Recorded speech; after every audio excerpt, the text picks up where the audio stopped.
Hey guys, it's Cam here. Welcome back to the Build Room. And in this week's episode, we're gonna get Doofa Now here, stripped back down. We're gonna treat the last of the surface rust, and then this bad boy's getting into etch primer. So stick around and check it out.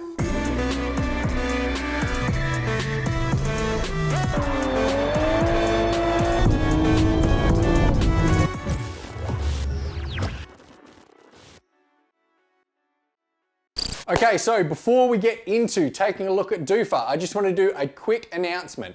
So for those of you that have been watching the show for a while, you will know that I have my own merch brand, as many YouTubers do. Now, most of the artwork in my store is just either the feature cars or it is basic 70s or 90s JDM cars. And I did have a lot of fun putting that together, and I really appreciate the fact that people are out there repping the channel. But the bottom line is the economics on print on demand really don't stack up. I don't know if that's an Australia thing or what, but for me, it's actually costing me a lot of money to keep that store open, and it's sort of gotten to the point where I just need to shut it down. I might bring it back in the future, but for now, I wanted to give you guys a bit of early warning just in case you want to get stuff for Christmas. But as of the 31st of December, shop.thebuildroom.com will be closing down or probably be redirected somewhere else. But yeah, I won't be doing merch anymore. I'll probably still have stickers and stubby holders out at events, but the worldwide store is going kaput for now. So yeah, you've got until the end of the year to place an order if you want one, and you've got until really the end of November, I think it is, to place an order if you're looking for stuff in time for Christmas. Now, this is just a public service announcement. I'm not trying to encourage you guys to last minute go and buy a bunch of merch. If you do want to support the channel, it's really appreciated, but you can do that probably more effectively just by sharing out the episodes, telling your friends, and trying to help the channel grow. So yeah, let's get back into the episode and check out what's happening with Doofa Now. So we finished Toyotas in the Park last week. The car looked really good, got a good reception. I was really happy with it. Since then, you'll notice there's some tarnishing on all of the surfaces. I have done a coat of rust converter, and basically the rust converter that was on it, I washed off with water because water neutralizes the acid.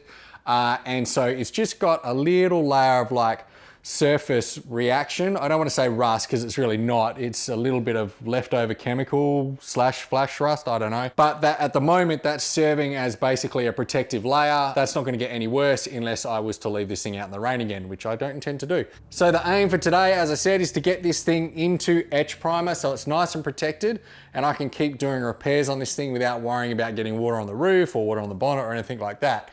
Step one is going to be to strip it down. So the plastic dip goes under things like, you know, mirrors, the vents. I don't think it's under the door handles though. But yeah, this has to be stripped anyway for paint, so that might as well be the first thing I do. And then we'll probably move on to treating some of the rust, like the roof. The pitting on the roof, I'm not 100% happy with. It just needs a little bit more, probably one more treatment, like we did a bunch of treatments on the bonnet. Probably needs one more on here, and then I would be comfortable sealing that up with paint. So we'll get those started, and then while that treatment is sort of soaking in and etching, we will pull all of the plastic dip off, or at least attempt to. I don't know if this is going to peel off or whether I'm going to be in here with a scrubbing brush and some acrylic thinners, ruining the floors more than they are, and you know, making a nightmare for myself. So yeah, with the thought that we are going to be etch priming this, everything's got to go. We're going to take the bumpers off. We'll probably leave the headlights, but we need indicators off, front vents, windscreen wipers, aerial, all that sort of stuff.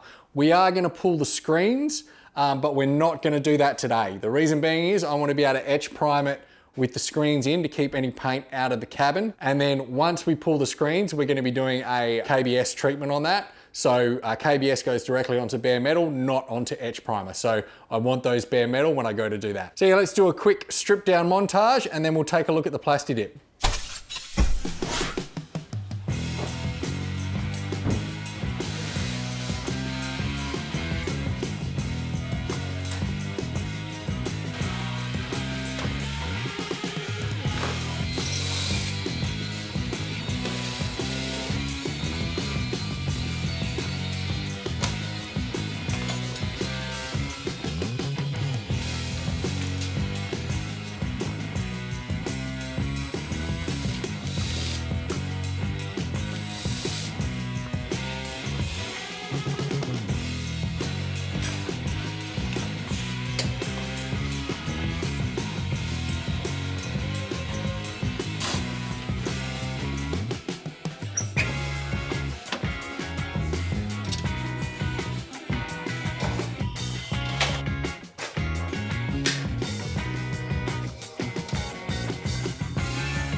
All right, so we're not quite done on the disassembly. There was definitely more than I thought I was gonna need to do. You always underestimate this stuff. But this side, it's just a little tight in there, so I'm gonna flip the car around. But it is getting late in the day because there was so much to remove. So I'm going to start the rust conversion on the roof because that's the one that I really need some soak time on. The rest of it's all been done. And then we're gonna start stripping the plasti dip. And I'm gonna strip all of this side. I'll probably strip the bonnet, and then we'll flip this around in the driveway, strip the other side down, and then it's just a little bit of prep and we'll be ready for paint. So yeah, let's see if this is gonna be easy to get off or a complete nightmare.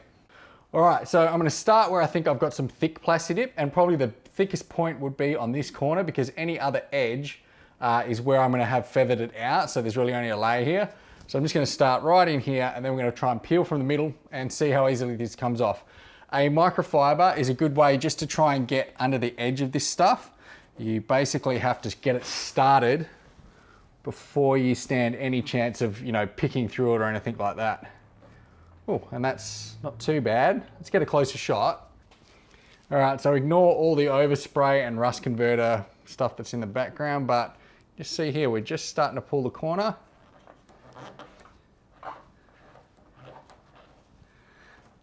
Yeah, that's looking good. Just gonna try and peel. I'm also never sprayed this on such a porous surface before, but this doesn't look bad so far. Let's see when it gets to the edges. All right. Okay, let's see how we can go with this. All right, it's a little bit tight on the edges, but man.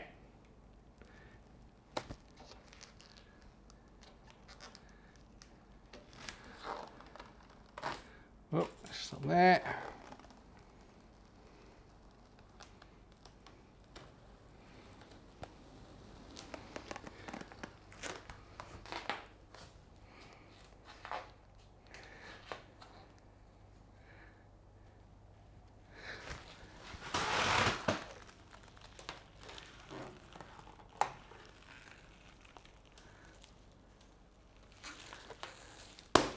Whoa, so that's what we've just peeled off, and that is what we're left with.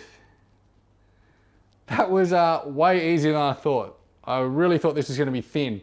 I think I used about 3 cans of plasti dip on this, just so you guys have got a reference. Probably 3 or 4 layers in the thick bit and like 1.5 to 2 on the edges. So yeah, I think if the whole car was 1 or 2, would probably be in a bit of strife, but that 3 to 4, just peeling nice and easy, can't argue with it. So yeah, now it's time to pull the rest of it off. I have a feeling areas like this are gonna be the hardest because that's where the plasti dip will be the thinnest, because I just couldn't put a lot down without going on the edges. But then I think if it all comes off, we're gonna be left with a pretty cool looking negative image here. So yeah, there's no point you guys watching me peel paint all day. That's probably a different type of channel for that. So we're just gonna go, all right, and there we go. Yeah, that came off super, super easy. Basically the same peeling here, pretty much all the way across. In the areas that got thin, sometimes it would start to break and I'd just pull the material a little bit more slowly and it would peel off. The only problem spaces were the bottom sills all along there. That was because realistically the car was on the ground when I painted it and I just didn't kneel down enough and spray enough material on the bottom. But a little bit of wax and grease remover, not acrylic thinners or anything like that, just wax and grease remover, and it melted straight off on the areas that I couldn't peel. And it was really easy. And this is what we're left with. That's what's come off the car. So now it's time to get the bonnet decals all off and cleaned up, and then we will get this car flipped around and start on the other side. All right, so the black did not go as well as the red. So I'm pretty sure I was using the cans, the Duplicolor cans, and they spray really nicely, but they also spray very thin. I do prefer that thinner spray, but I think it probably misled me a little bit. It really wouldn't have mattered anyway because I was painting this at midnight and I was running out of black. I think I had 2 cans of black and they potentially weren't all the way full. So realistically, I got I would say 2 full coats on this, but that just really wasn't enough. Now, you can see me sort of struggling to peel it off. It's not impossible. It just means that you're using your thumb to sort of peel it back millimeter by millimeter, so it is a slow process. It's also really hard on your thumbs if you happen to have to do this at home. But once I got it away from the edges seemed to be the bit where it was the worst, then I could pull up the center sections okay. Nowhere near as good as the red, but enough that I persevered with it and got it all off. And then the red was just like the other side. That was pretty easy. That thickness there is about the consistency of a balloon when you're pulling it off, so that gives you a feel for the latex. Then we had to do the rust converter on the roof. I just threw some coats on here with a brush, trying to get it into all of the pitted areas so that we could glad wrap it and then leave it on, and leave it on for a long soak to really let it penetrate and try and dissolve some of that rust.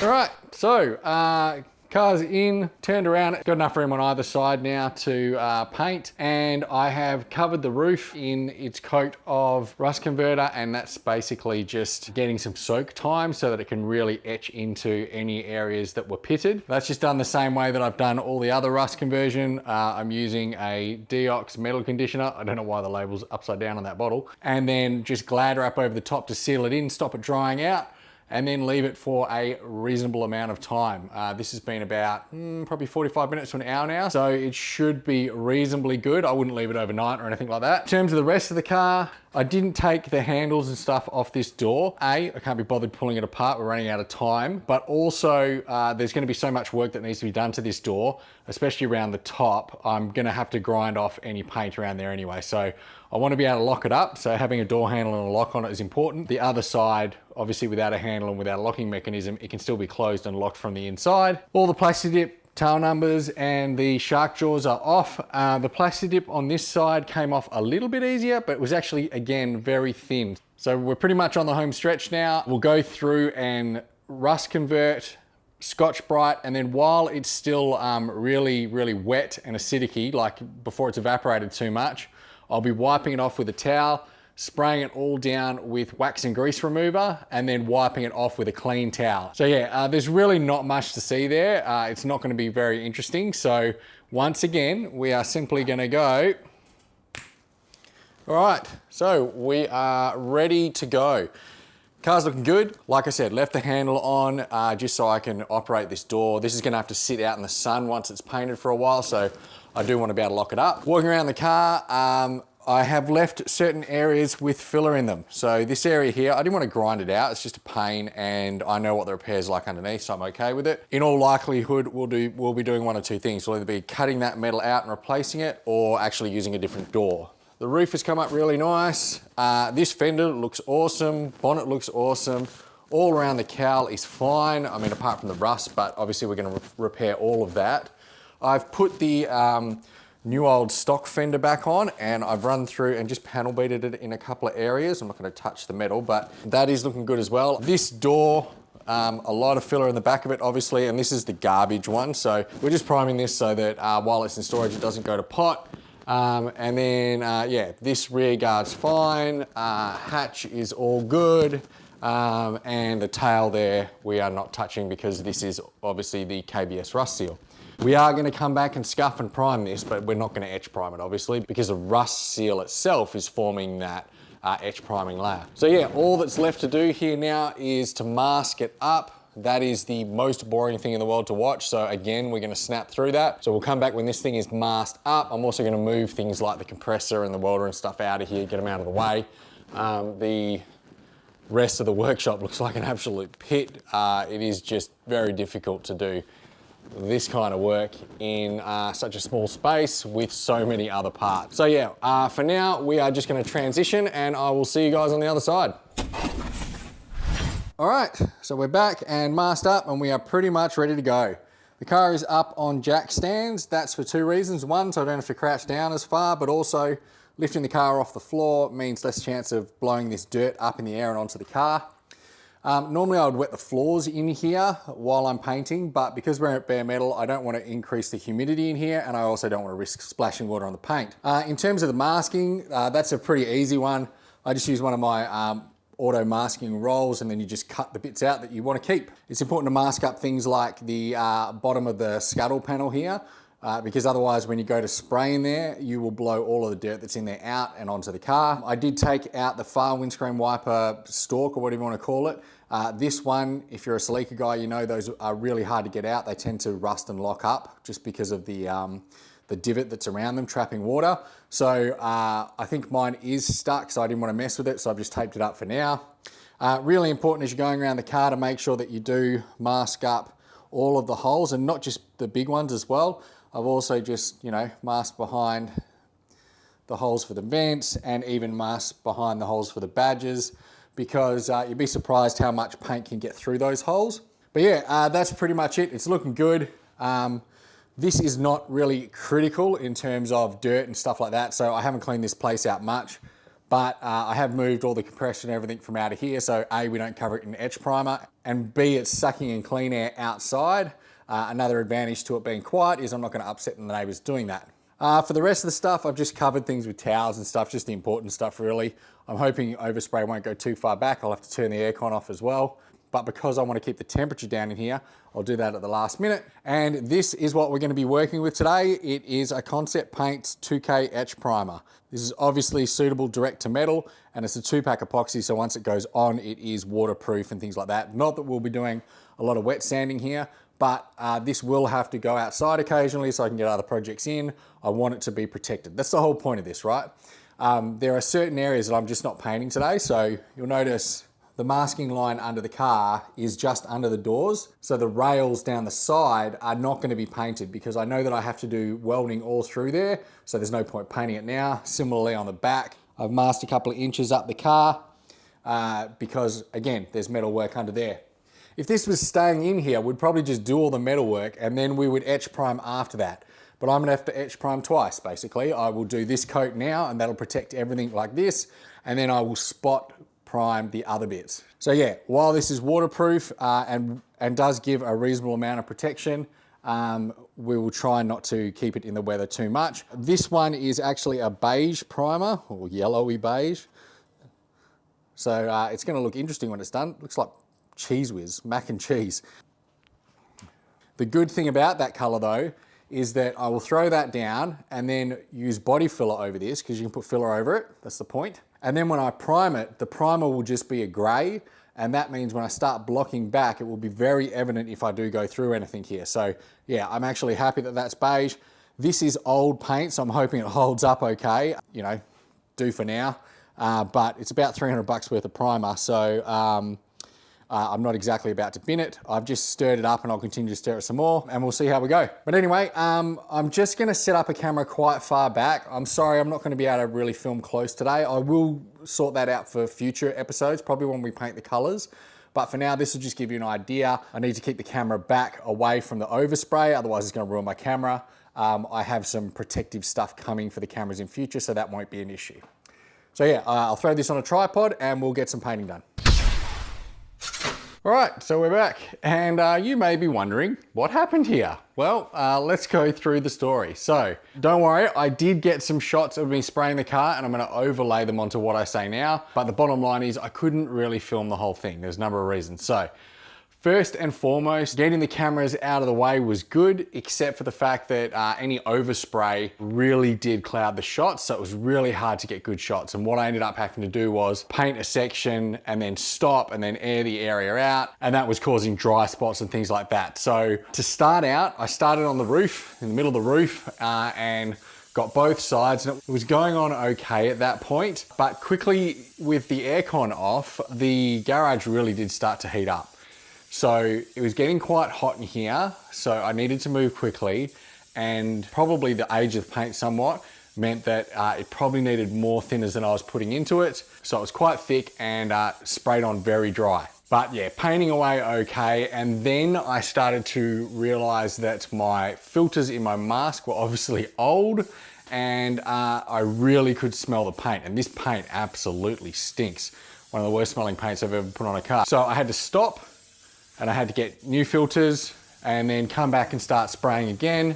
And that went pretty well, but realistically, you couldn't see much on the film, so I had to skip through. It was really important to get the first coat down cleanly because obviously that's the one that is etching into the metal. You spray it on too dry and it doesn't etch properly, you're gonna have issues later with it coming off and all that sort of thing. So I did probably let's say a full half coat, maybe a little bit more than a half coat as the initial ground.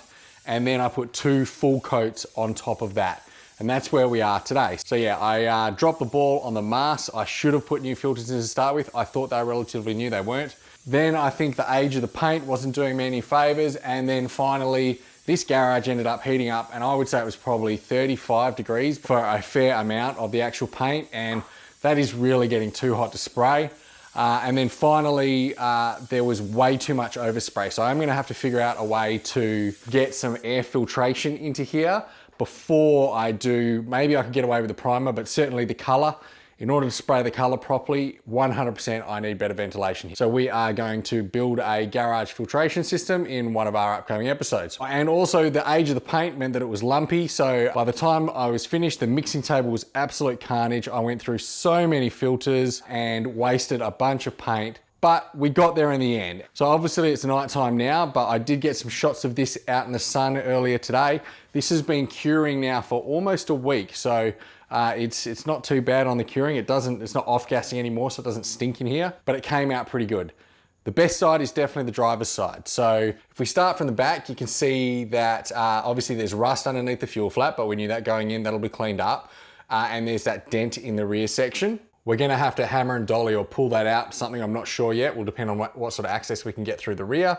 The door is probably the better of the two, but obviously it's still got that really significantly damaged area of just underneath the chrome door belting. I haven't done any welding here, so we've obviously still got the holes for the side mirrors there. We did have the previous repair, which is a bit iffy on top of it, but it's solid. It just needs a body filler. The front guard is excellent. The bonnet came out really good. Super happy with that. There is that one small dent in the back of the hump. And obviously there's a pinhole on the passenger side at the front. And then there are those 4 or 5 dents along the front of the bonnet from, I don't know what it was hitting, but hitting something. Cowl came up better than expected as well. And the roof is pretty good. Now there is definitely, because of the heat and it going on so dry, there's definitely some areas here where there is dry spray. But the bottom line is this primer, it doesn't matter. So don't have to worry about them too much. And the repair on the back here, that was not done by me, done by someone else. It doesn't look great now that it's just bare metal with primer over it, but by the same token, there's nothing really wrong with it. All I need to do is make sure that when I fix this, I get this line right through here and smooth everything else out. A few people that have seen this so far actually really like the color. Just to be clear, I don't. It reminds me of those weirdly colored WRXs that they released in the late 90s, early 2000s. They had a special edition model that had this weird, like this Kraft mac and cheese style yellow, and it was just horrible. It's giving me throwbacks to that. It does feel a bit retro, but yeah, it is definitely not staying. So yeah, while I don't like the color and the process itself was chaotic, we're obviously still getting the workshop dialed in for painting, but I am really, really happy with the result. I think we've got a good foundation here to build up our future repairs. And so in the next episode, we're gonna be focusing on the metal repair. Obviously, in a normal workshop, if this was staying indoors all the time, we would have done all the metalwork repairs and then we would have etch primed it. I don't get that luxury. There is just too much chaos and this thing going outside all the time for it to survive for, you know, another 2-3 weeks just in bare metal. It would have definitely got rusty again and I'll be back to square one. So for now, it is etch primed. We can move forward, and what I'll have to do is just come back later and do a couple of spot primes in the areas that we repair ahead of this point. Now, in terms of the next episodes, I think we will probably end up doing probably 2 on metal repair. I'm gonna dedicate 1 to all of the small bits and pieces around the car, and then I think we need probably a full episode to do the bonnet and the doors. Those are going to be a significant amount of work. We're probably going to de-skin this thing, depending on how much I can repair at the front. So, you know, hopefully that would be super interesting. I know that bodywork is not fun to watch at the best of times, but it's a really important part of the process. And I think given the cost of labor nowadays, especially in Australia, if you want someone to repaint your car, you're probably looking at between 10 to 20 grand for the average Joe to get a full paint job depending on where you are and the quality of the work. I mean, you can stretch a paint job up to sort of 100, 150, 200 grand for some of the high-end show cars. Obviously, we're not going to be going to a level that we're going to build a car in the garage here and then win best paint at Summer Nats with it, but you can get really good results at home, and I'm hoping I can showcase that for you guys soon. So yeah, couple of episodes on rust. We'll do probably only a single episode on body filler, and then we're going to get into priming, blocking, and throwing down color. Hopefully a pretty quick process in the grand scheme of things, and also hopefully something you guys can enjoy watching. But that is where we're going to leave it for today. Really excited for the upcoming episodes, but in the meantime, we're going to do the standard stuff, and that means I'm going to link to the full Violet Crumble series up here, and YouTube is going to put some cool content down here.